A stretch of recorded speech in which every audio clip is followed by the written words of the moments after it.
दोस्तों, भारत और इंग्लैंड के बीच 5 मैचों के टेस्ट श्रृंखला खेली गई और इस टेस्ट सीरीज के 5वें टेस्ट मुकाबले के तीसरे और सबसे निर्णायक रोमांचक दिन भारतीय टीम ने 473 रनों पर 8 विकेट के नुकसान के अपने दूसरे दिन के स्कोर से आगे खेलना शुरू कर दिया, जहां पर कुलदीप यादव 27 रन बनाकर बल्लेबाजी कर रहे थे, तो वही जसप्रीत बुमराह उनका 19 रन बनाकर साथ निभा रहे थे। लेकिन इस तीसरे दिन की शुरुआत इन दोनों के लिए कुछ अच्छी नहीं रही और गेंदबाजी के लिए आते ही अपने अंतरराष्ट्रीय टेस्ट करियर के 700 विकेट से केवल एक ही विकेट दूर खड़े जेम्स एंडरसन ने सेट हो चुके कुलदीप यादव को बेन फॉक्स के हाथों कैच आउट करके अपने टेस्ट करियर के 700 विकेट पूरे कर लिए। कुलदीप यादव 69 गेंदों में 30 रन बनाकर आउट हो गए, लेकिन कुलदीप यादव की यह पारी भारतीय टीम के लिए एक सबसे अनमोल पारी थी। अब विकेट गिरने के बाद भारतीय टीम के आखिरी बल्लेबाज यानी मोहम्मद सिराज मैदान में उतरे थे, लेकिन तभी उनके साथी खिलाड़ी और दूसरे छोर पर बल्लेबाजी कर रहे जसप्रीत बुमराह को भी शोएब बशीर ने बेन फॉक्स के ही हाथों स्टंप आउट करके अपने इस पारी के 5 विकेट शोएब बशीर ने पूरे कर लिए और इसी के साथ भारतीय टीम की यह पहली पारी 477 रनों पर ही खत्म हो गई और इसी के साथ भारतीय टीम ने इंग्लैंड के ऊपर 259 रनों की एक बड़ी बढ़त बना ली। उसके बाद भारतीय टीम से मिले इस विशाल बढ़त का पीछा करने इंग्लैंड के 2 दिग्गज ओपनर बल्लेबाज मैदान में उतरे। जैक क्रोली और बेन डकैट के कंधों पर भारतीय टीम से मिली इस पहाड़ जैसी बढ़त का पीछा करने के लिए अपनी टीम को एक विस्फोटक ओपनिंग शुरुआत दिलानी बहुत ही जरूरी थी। लेकिन भारतीय टीम की गेंदबाजी के सामने इस टेस्ट सीरीज के इस आखिरी मौके पर भी इंग्लैंड की यह ओपनिंग जोड़ी ज्यादा कोई कमाल नहीं कर पाई और पारी की शुरुआत में ही गेंदबाजी पर बुलाए गए रविचंद्रन अश्विन ने अपने 100वें टेस्ट मुकाबले में बेन डकैट को क्लीन बोल्ड कर दिया। बेन डकैट 5 गेंद में बस 2 रन बनाकर आउट हो गए।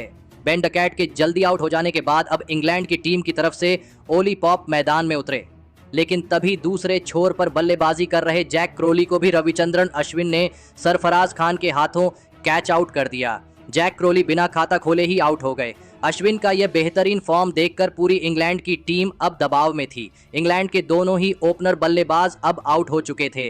अब विकेट गिरने के बाद इंग्लैंड के सबसे बेहतरीन बल्लेबाज यानी जो रूट मैदान में उतरे, लेकिन तभी उनके साथी खिलाड़ी ओली पॉप को रविचंद्रन अश्विन ने ही यशस्वी जायसवाल के हाथों कैच आउट करके इंग्लैंड की टीम को तीसरा बड़ा झटका दे दिया। ओली पॉप 23 गेंद में 19 रन बनाकर आउट हो गए। रविचंद्रन अश्विन की गेंदें इंग्लैंड के किसी भी बल्लेबाज को समझ ही नहीं आ रही थी। पूरी इंग्लैंड की टीम अब बैकफुट पर थी। अब विकेट गिरने के बाद जॉनी बेयरस्टो मैदान में उतरे और फिर यहां से जॉनी बेयरस्टो और जो रूट में इंग्लैंड की पारी को संभाला और भारतीय गेंदबाजी पर पलटवार करने की कोशिश करी, जिसमें जॉनी बेयरस्टो थोड़ी देर के लिए सफल होते हुए भी दिख रहे थे। देखते ही दो रूट और जॉनी बेयरस्टो के बीच तेज तर्रार अर्धशतकीय साझेदारी भी पूरी हो गई। दोनों ने अपनी टीम को 92 रनों पर पहुंचा ही दिया था, लेकिन तभी गेंदबाजी पर आए कुलदीप यादव ने विस्फोटक अंदाज से बल्लेबाजी कर रहे जॉनी बेयरस्टो को एलबीडब्ल्यू आउट कर दिया। जॉनी बेयरस्टो 31 गेंदों में 39 रनों की तूफानी पारी खेलकर आउट हो गए। जॉनी बेयरस्टो अपने विकेट से बहुत ही ज्यादा नाराज थे। इस वजह से भारतीय खिलाड़ियों के साथ उनकी कुछ नोकझोंक भी देखने को मिली, लेकिन अब इंग्लैंड की टीम ने 100 रनों के भीतर ही अपने टॉप के 4 बल्लेबाजों को खो दिया था। अब इंग्लैंड के कप्तान बेन स्टोक्स मैदान में उतरे थे। बेन स्टोक्स के ऊपर अब बहुत सारी जिम्मेदारियां आ चुकी थी, लेकिन इन जिम्मेदारियों को इंग्लैंड के कप्तान बेन स्टोक्स भी नहीं निभा पाए और रविचंद्रन अश्विन ने ही उन्हें क्लीन बोल्ड कर दिया। कप्तान बेन स्टोक्स सिर्फ 10 गेंद में 2 ही रन बना पाए। अब इंग्लैंड की आधी टीम खत्म हो चुकी थी। इतने विशाल बढ़त का पीछा करते हुए इंग्लैंड की बल्लेबाजी से इस तरह के प्रदर्शन की उम्मीद किसी को नहीं थी, लेकिन अब विकेट गिरने के बाद बेन फॉक्स मैदान में उतरे, लेकिन बल्लेबाजी के लिए आए बेन फॉक्स को भी रविचंद्रन अश्विन ने ज्यादा देर तक मैदान में टिकने नहीं दिया और बेन फॉक्स को रविचंद्रन अश्विन ने आउट कर दिया। बेन फॉक्स 17 गेंद में बस 8 रन बनाकर आउट हो गए। इंग्लैंड की टीम का अब छठा विकेट गिर गया था। एक छोर से जो रूट लाजवाब बल्लेबाजी कर रहे थे, लेकिन दूसरे छोर से विकेट गिरने का सिलसिला रुक नहीं रहा था। अब मैदान पर टॉम हार्डली उतरे थे और फिर टॉम हार्डली के साथ मिलकर जो रूट ने इंग्लैंड की पारी को थोड़ी देर के लिए आगे बढ़ाया, लेकिन जो रूट के साथी खिलाड़ी टॉम हार्डली को इसी बीच जसप्रीत बुमराह ने एलबीडब्ल्यू आउट कर दिया। टॉम हार्डली 24 गेंद में 20 रन बनाकर आउट हो गए, तो वही उनके तुरंत ही बाद इसी ओवर में नए बल्लेबाज मार्क वुड को भी जसप्रीत बुमराह ने ही एलबीडब्ल्यू आउट करके इंग्लैंड की टीम को 8वां बड़ा झटका दे दिया। मार्क वुड तो बिना खाता खोले ही आउट हो गए। इंग्लैंड के हाथों से अब यह मुकाबला निकल चुका था। भारतीय गेंदबाजी ने पूरी तरीके से इस मैच पर अपना कब्जा पा लिया था। अब शोएब बशीर मैदान में उतरे थे और फिर शोएब बशीर के साथ मिलकर सेट हो चुके जो रूट ने इस मुकाबले का शानदार अर्धशतक पूरा कर लिया। जो रूट इकलौते के बल्लेबाज थे जिन्होंने भारतीय गेंदबाजी का सामना डटकर किया और बेहतरीन फॉर्म में भी नजर आ रहे थे।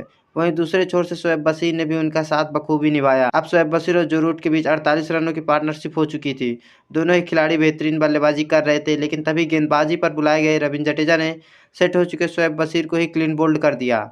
शोएब बशीर 29 गेंदों में 13 रन बनाकर आउट हो गए। अब इंग्लैंड के पास बस एक ही विकेट बचा था और भारतीय टीम जीत से एक ही विकेट दूर थी। अब इंग्लैंड की तरफ से जेम्स एंडरसन आखिरी विकेट के रूप में मैदान में उतरे, लेकिन एक छोर पर बल्लेबाजी कर रहे जो रूट अपने शतक के काफ़ी नज़दीक पहुंच चुके थे, लेकिन अंत में उनका यह शतक पूरा नहीं हो पाया और कुलदीप यादव की गेंद पर बड़ा शॉट खेलने के चक्कर में जो रूट जसप्रीत बुमराह के हाथों कैच आउट हो गए और इस मुकाबले को भारतीय टीम ने आसानी से जीत लिया। दोस्तों, अगर आप भी भारतीय टीम की जीत से खुश हैं तो वीडियो को लाइक कर हमारे चैनल को सब्सक्राइब जरूर कीजिएगा। धन्यवाद।